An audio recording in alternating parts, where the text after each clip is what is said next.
ಓಂ ಶ್ರೀ ಗುರುಭ್ಯೋ ನಮಃ ಹರಿಃ ಓಂ ಕಾತ್ಯಾಯನಾಯ ವಿದ್ಮಹೇ ಕನ್ಯಾಕುಮಾರಿ ಧೀಮಹಿ ತನ್ನೋ ದುರ್ಗಿ ಪ್ರಚೋದಯಾತ್. ಓಂ ಶ್ರೀ ಶಿವಂ ಗುರುಭ್ಯೋ ನಮಃ. ಆತ್ಮೀಯ ವೀಕ್ಷಕರಿಗೆಲ್ಲರಿಗೂ ಕೂಡ ಚಂದ್ರಶೇಖರ್ ಮಾಡುವಂತಹ ಆತ್ಮೀಯ ನಮಸ್ಕಾರಗಳು.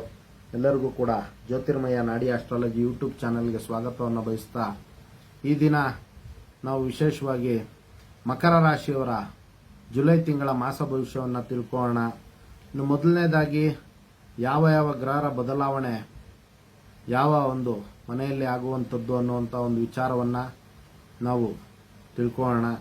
ನೋಡಿ, 12ನೇ ತಾರೀಕು ಕುಜಗ್ರಹರು ವೃಷಭ ರಾಶಿಗೆ ಆಗಮನ ಆಗ್ತಕ್ಕಂಥದ್ದು ಮೇಷರಾಶಿಯಿಂದ. ಇನ್ನು 7ನೇ ತಾರೀಕು 7/7/2024 ಶುಕ್ರ ಗ್ರಹರು ಮಿಥುನ ರಾಶಿಯಿಂದ ಕಟಕ ರಾಶಿಗೆ ಆಗಮನ ಆಗ್ತಕ್ಕಂಥದ್ದು.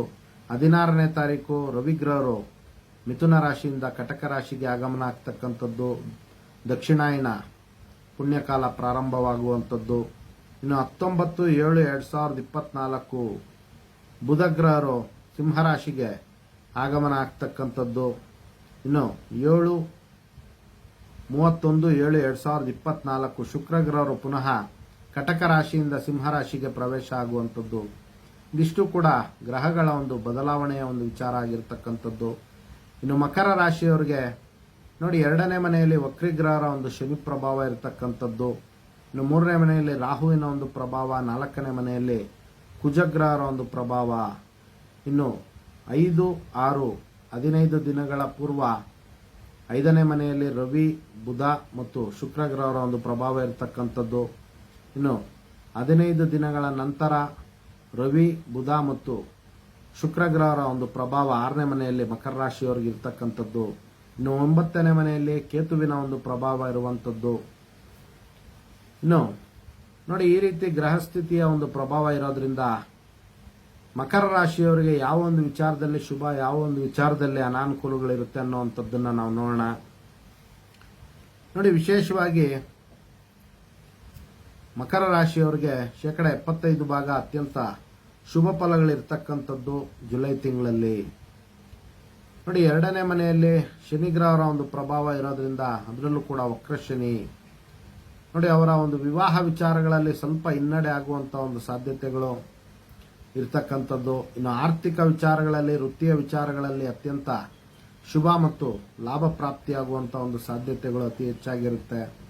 ಇನ್ನು ಆರೋಗ್ಯದ ಒಂದು ವಿಚಾರಗಳಲ್ಲಿ ಸ್ವಲ್ಪ ಎಚ್ಚರಿಕೆಯನ್ನು ವಹಿಸಬೇಕಾಗುತ್ತೆ. ಇನ್ನು ವಿಶೇಷವಾಗಿ ರೈತ ಬಾಂಧವರಿಗೆ ಸ್ವಲ್ಪ ಅನಿರೀಕ್ಷಿತವಾಗಿ ಲಾಭ ಬರುವಂಥದ್ದು ಮತ್ತು ಅವರು ಬೆಳೆದಿರ್ತಕ್ಕಂಥ ಒಂದು ಬೆಳೆಗಳಿಗೆ ಉತ್ತಮವಾದಂತಹ ಬೆಲೆ ಬಂದು ಅವ್ರಿಗೂ ಕೂಡ ಅತ್ಯಂತ ಸಂತೋಷ ಉಂಟಾಗುವಂಥ ಒಂದು ಸಾಧ್ಯತೆಗಳಿರುತ್ತೆ. ಇನ್ನು ನೋಡಿ, 4ನೇ ಮನೆಯಲ್ಲಿ ಗುರು ಮತ್ತು ಕುಜಗ್ರಹರ ಒಂದು ಸಂಯೋಗ ಮತ್ತು ಪ್ರಭಾವ ಇರೋದ್ರಿಂದ ನೋಡಿ, ಭೂಮಿ ವಿಚಾರಗಳಲ್ಲಿ ಬಹಳಷ್ಟು ಲಾಭ ಬರುವಂತ ಒಂದು ಸಾಧ್ಯತೆಗಳಿರುತ್ತೆ. ಅದೇ ರೀತಿ ತಾಯಿಗೆ ಸಂಬಂಧಪಟ್ಟಂತಹ ಭೂಮಿಯ ಒಂದು ವಿಚಾರದಲ್ಲಿ ಇವರಿಗೆ ಅನಿರೀಕ್ಷಿತವಾಗಿ ಲಾಭ ಬರುವಂತದ್ದು, ಧನಪ್ರಾಪ್ತಿ ಆಗುವಂತ ಒಂದು ಸಾಧ್ಯತೆಗಳು ಕೂಡ ಜುಲೈ ತಿಂಗಳಲ್ಲಿ ಮಕರ ರಾಶಿಯವರಿಗೆ ಇರ್ತಕ್ಕಂಥದ್ದು. ಇನ್ನು ಸೋದರ ಸಂಬಂಧಿಗಳಿಂದ ಸ್ವಲ್ಪ ಎಚ್ಚರಿಕೆಯನ್ನು ವಹಿಸಬೇಕಾಗುತ್ತೆ. ಹಣಕಾಸಿನ ಒಂದು ವಿಚಾರಗಳಲ್ಲಿ ಅವರಿಗೆ ಸ್ವಲ್ಪ ಅವಾಯ್ಡ್ ಮಾಡಬೇಕಾಗುತ್ತೆ ಜುಲೈ ತಿಂಗಳಲ್ಲಿ. ಅದೇ ರೀತಿ ದೂರದ ಒಂದು ಸಂಬಂಧಿಗಳ ಒಂದು ವಿಚಾರದಲ್ಲಿ ಬಹಳಷ್ಟು ಅನುಕೂಲ ಆಗ್ತಕ್ಕಂಥ ಒಂದು ಸಾಧ್ಯತೆಗಳು, ರಕ್ತ ಸಂಬಂಧಿಗಳ ಒಂದು ವಿಚಾರದಲ್ಲಿ ಅನುಕೂಲ ಆಗುವಂತ ಒಂದು ಸಾಧ್ಯತೆಗಳು ಇವರಿಗೆ ಅತಿ ಹೆಚ್ಚಾಗಿರುತ್ತೆ. ನೋಡಿ, ಶತ್ರು ಕಾಟ ಸ್ವಲ್ಪ ಕಡಿಮೆ ಆಗುವಂತ ಒಂದು ಸಾಧ್ಯತೆಗಳು, ಅದೇ ರೀತಿ ಶತ್ರುಗಳು ಕೂಡ ಇವರಿಗೆ ಮಿತ್ರಗಳಾಗಿ ಇವರಿಗೆ ಸಹಾಯ ಮತ್ತು ಸಹಕಾರಗಳನ್ನ ಕೊಡುವಂತ ಒಂದು ಸಾಧ್ಯತೆಗಳು ಅತಿ ಹೆಚ್ಚಾಗಿ ಮಕರ ರಾಶಿಯವರಿಗೆ ಇರ್ತಕ್ಕಂಥದ್ದು. ಇನ್ನು ಸ್ಟಾಕ್ ಮಾರ್ಕೆಟ್ ಬಿಸ್ನೆಸ್ ಮಾಡುವಂತವ್ರಿಗೆ, ಎಕ್ಸ್ಪೋರ್ಟ್ ಅಂಡ್ ಇಂಪೋರ್ಟ್ ಬಿಸ್ನೆಸ್ ಮಾಡುವಂತವ್ರಿಗೆ ಅನಿರೀಕ್ಷಿತವಾಗಿ ಹೆಚ್ಚಿನ ರೀತಿಯಲ್ಲಿ ಲಾಭ ಬರುವಂತ ಒಂದು ಸಾಧ್ಯತೆಗಳು ಜುಲೈ ತಿಂಗಳಲ್ಲಿ ಮಕರ ರಾಶಿಯವರಿಗೆ ಇರ್ತಕ್ಕಂಥದ್ದು. ಇನ್ನು ಅದೇ ರೀತಿ ರಾಜಕೀಯ ವ್ಯಕ್ತಿಗಳಿಗೂ ಕೂಡ, ಮಕರ ರಾಶಿಯ ರಾಜಕೀಯ ವ್ಯಕ್ತಿಗಳಿಗೆ ಸ್ವಲ್ಪ ಉತ್ತಮವಾದಂತಹ ಒಂದು ವಾತಾವರಣ 15ನೇ ತಾರೀಕಿನ ನಂತರ ಅವರಿಗೆ ಸೃಷ್ಟಿ ಆಗ್ತಕ್ಕಂಥದ್ದು. ಇನ್ನು ಪುಣ್ಯಕ್ಷೇತ್ರಗಳು ಮತ್ತು ತೀರ್ಥಕ್ಷೇತ್ರಗಳಿಗೆ ಪ್ಲಾನ್ ಅನ್ನ ಮಾಡಿಕೊಂಡಿರುವಂತಹ ಮಕರ ರಾಶಿಯ ಜಾತಕರಿಗೆ ಒಳ್ಳೆಯ ಅನುಕೂಲ ಆಗುವಂಥದ್ದು. ವಿಶೇಷವಾಗಿ ಅವರಿಗೆ ಆರ್ಥಿಕವಾಗಿ ಸಹಾಯ ಮತ್ತು ಸಹಕಾರಗಳು ದೊರೆಯುವಂತಹ ಒಂದು ಸಾಧ್ಯತೆಗಳು ಅತಿ ಹೆಚ್ಚಾಗಿರುತ್ತೆ.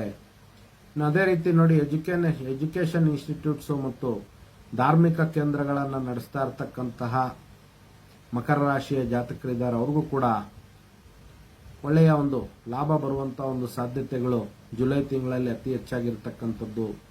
ಇದಿಷ್ಟು ಕೂಡ ಸಂಕ್ಷಿಪ್ತವಾಗಿ ಮಕರ ರಾಶಿಯವರ ಜುಲೈ ತಿಂಗಳ ಒಂದು ಮಾಸ ಭವಿಷ್ಯ ಆಗಿರ್ತಕ್ಕಂಥದ್ದು. ಮುಂದೆ ಬರುವಂತಹ ವಿಡಿಯೋಗಳಲ್ಲಿ ಉಳಿದ ರಾಶಿಗಳ ಒಂದು ವಿಚಾರಗಳನ್ನು ತಿಳ್ಕೋಣ ಅಂತ ತಿಳಿಸ್ತಾ ಎಲ್ಲರಿಗೂ ಕೂಡ ಜಗನ್ಮಾತೆ ದಿವ್ಯ ಆಶೀರ್ವಾದ ಇರಲಿ ಅಂತ ಮತ್ತೊಮ್ಮೆ ನನ್ನ ಆರಾಧ್ಯ ದೇವತೆ ಲಲಿತಾಂಬಿಕೆ ಬಳಿ ಪ್ರಾರ್ಥನೆ ಸಲ್ಲಿಸುತ್ತಾ ಸರ್ವೇ ಜನಃ ಸುಖಿನೋ ಭವಂತು, ಸಮಸ್ತ ಸನ್ಮಂಗಳಾನಿ ಭವಂತು, ಶುಭಮಸ್ತು.